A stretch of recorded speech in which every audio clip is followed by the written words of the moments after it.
नमस्कार विद्यार्थी मित्रांनो, चला तर आज आपण ठाणे महानगरपालिकेअंतर्गत जी भरती जाहिरात जी आहे 2025 साठीची, तर ती प्रसिद्ध झालेली आहे. गट क गट संवर्गासाठी विविध पदांसाठीची भरती जाहिरात जी आहे तर ती प्रसिद्ध झालेली आहे. त्याच्यामध्ये जे सहाय्यक अग्निशामक केंद्र अधिकारी, चालक, यंत्रचालक व फायरमन या पदासाठीची जी शारीरिक पात्रता जी आहे तर ती जाहिरातीमध्ये दिली नव्हती, तर ती आता सेपरेट देण्यात आलेली आहे.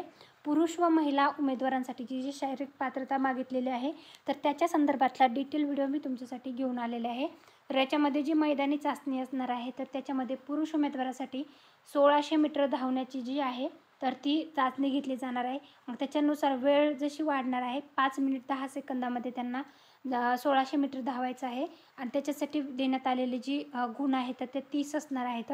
त्यानंतर जे आहेत जमिनीपासून 30 फूट उंचीवरील खिडकीस लावलेल्या 46.4 वरील उंचीच्या ॲल्युमिनियम एक्सटेन्शन सीडीवर खिडकीपर्यंत वर चढून त्याच सीडीने खाली उतरणे, याच्यासाठी जे आहे ते 20 गुण देण्यात आलेले आहेत. आणि याच्यासाठीची जे आहे ते 20 सेकंदापर्यंत जर जाऊन आले तर त्यांना 20 गुण देण्यात येणार आहेत. आणि जसा वेळ वाढेल तसे त्यांना गुणांची संख्या जी आहे तर ती कमी कमी होणार आहे.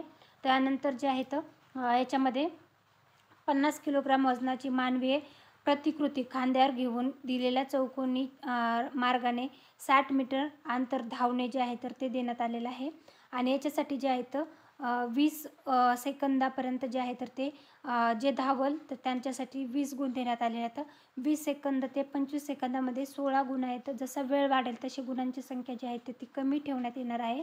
त्यानंतर 20 फूट उंचीपर्यंत रस्सी खेच जे आहे तर त्याच्यासाठी 20 गुण देण्यात आलेले आहेत. त्यानंतर पुलअप्स जे आहेत ते पुरुष उमेदवारांसाठी त्याच्यासाठीचे 20 पुलअपसाठी 10 गुण देण्यात येतील. त्यानंतर महिला उमेदवारांसाठीची जी मैदानी चाचणी असणार आहे तर त्याच्यामध्ये 800 मीटरसाठी 20.50 सेकंदामध्ये तुम्हाला 30 गुण मिळणार आहेत. 20 ते 50 सेकंदामध्ये जे आहेत ते तुम्हाला 27 गुण मिळणार आहेत. जसा वेळ वाढेल तसे तुमची गुणांची संख्या जी आहे तर ती कमी होणार आहे. त्यासोबतच 33 फूट उंचीवरील खिडकीस लावलेल्या 46.4 वरील उंचीच्या ॲल्युमिनियम एक्सटेन्शन सीडीवर चढून खाली उतरण्यासाठी जे आहे तर ते तुम्हाला 20 गुण देण्यात येणार आहेत. त्याच्यासाठीची वेळ जशी वाढेल तशी गुणांची संख्या कमी होणार आहे. त्यानंतर 40 किलोग्राम वजनाची मानवीय प्रतिकृती खांद्यावर घेऊन दिलेल्या चौकोनी मार्गाने 60 मीटर अंतर धावणे जे आहे तर ते तुम्हाला असणार आहे. त्याच्यासाठीची वेळ देण्यात आलेली आहे. अशा प्रकारे जी आहे शारीरिक पात्रता जी आहे तर ती देण्यात आलेली आहे. यासोबतच गोळाफेक जे आहे तर ते 4 किलोग्रामचा गोळा जे आहे ते तुम्हाला 6 मीटर एवढ्या अंतरावर फेकायचा आहे. त्याच्यासाठी 10 गुण देण्यात आलेले आहेत. आणि जेवढं मीटर तुमचं कमी होईल तसे गुणांची संख्या पण कमी होणार आहे. त्यानंतर लांब उडी जी आहे तर ते 15 फूट व त्यापेक्षा जास्त लांब उडी असेल तर तुम्हाला 10 गुण आहेत. 13 फूट ते 15 फूट यापेक्षा कमी असेल तर 8 गुण आहेत. पुलअपसाठी जे आहे तर 1 गुण याप्रमाणे 10 पुलअपसाठी 10 गुण देण्यात येणार आहेत.